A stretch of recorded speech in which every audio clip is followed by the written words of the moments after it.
Alright, so today's lesson we're going to look at volume. So the I can is I can understand volume. I love teaching volume because volume is formally taught in 5th grade. So a lot of you may have seen volume being informally introduced, but formally it's introduced in 5th grade. So let's look at the definition of volume. It's the amount of space contained inside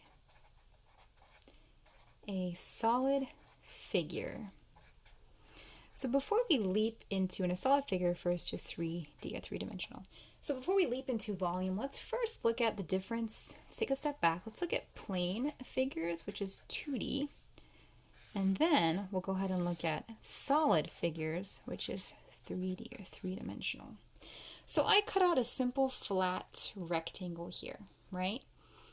And I divided it into 2 parts because I'm just going to say that this is 2 square units. I'm not going to give it an actual standard measurement. I won't say it's like centimeters or inches. I'm just going to say it's 2 square units, right? This is 1. If we were to measure it right here, this is 1. This is 1, 2. So I'm just going to label it as 2. So this is 2 on this side. The measurement is 2 units. On this side, it's 1 unit. So the area is 2 square units. Pretty simple, right? 2 square units is the area right here. Whoops, 2 square units. Now for 3D figures, solid figures, let's look at this.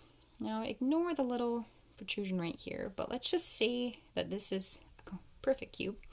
And this is 3-dimensional. Obviously, right? It's not flat. I can't squish it. It's not flat. It's 3 dimensions. It has the 1, 2 dimensions right here. It has 1, 2 dimensions. But then it has another dimension which goes back. It has depth, right? It has a length and width. And you can also say height as well. So length, width, height. But it also has a back to it, or you can say it has a height to it, depending on how you look at it. But it has 3 dimensions, 1, 2, 3. This one just has 2, 1, 2. It doesn't go back. It has 3 dimensions. So this is a 3D solid figure, okay? And a 3D solid figure, again, we're not going to give it a standard measurement. We'll just say it's a 1 by 1, right? And obviously you can physically see it's 1. And we don't say area. I'm going to bring in a different color just to point out how important this word is. This is cubic. We use the word cubic. So this is 1 cubic unit. So when we're talking about volume, we're talking about the space contained inside a solid figure. This is a solid figure. The space inside we can say is considered 1 cubic unit. Okay, let's bring in another one. This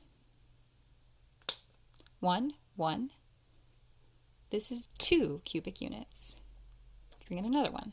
1, 2, 3. Right? If I break it all apart, bring it all together. Let's say one of these. This is 1 unit. That's 3 cubic units. Bring in another one. Look, it's a little bit of a different shape. 1, 2, 3, 4. You can count it. I can take it apart, put it back together. Look at it, it's 4 cubic units. So going back, this is just going to be a short video introduction on understanding volume. Volume is the amount of space contained inside a solid figure. When we refer to volume, when we do have a standard measurement unit, we'll use that, but if we don't, we can just say it's a unit. So 1 cubic unit, right? 1 cubic unit, that's the word that we use to describe volume, 1 cubic unit. Area is flat. That's plane figures. That's 2D. This is 2 square units, 1, 2. But volume talks about solid figures, 3D figures. We say cubic. 1 cubic unit, 2 cubic units, 3 cubic units, and 4 cubic units. Understanding that volume talks about 3D figures, solid figures, and that you use a special word cubic to describe them. And that's it for understanding volume.